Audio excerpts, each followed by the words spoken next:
தமிழக சட்டமன்ற தேர்தல் 2026 சைதாப்பேட்டை சட்டமன்ற தொகுதியில் மதசார்பற்ற முற்போக்கு கூட்டணி திமுக வேட்பாளராக அமைச்சர் மா சுப்பிரமணியன் போட்டியிடும் நிலையில் சைதாப்பேட்டை தொகுதிக்கு உட்பட்ட சின்னமலை, தாமஸ் நகர், எல்ஜிடி சாலை உள்ளிட்ட பகுதிகளில் பொதுமக்களை நேரடியாக சந்தித்து வாக்கு சேகரிப்பில் ஈடுபட்டார்.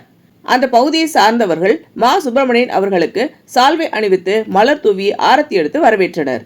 இந்த பிரச்சார கூட்டத்தில் மதசார்பற்ற முற்போக்கு கூட்டணி அங்கம் வகிக்கும் கட்சி நிர்வாகிகள், உறுப்பினர்கள் கிட்டத்தட்ட 50க்கும் மேற்பட்டோர் மேளதாளங்களுடன் பிரச்சாரத்தில் ஈடுபட்டனர்.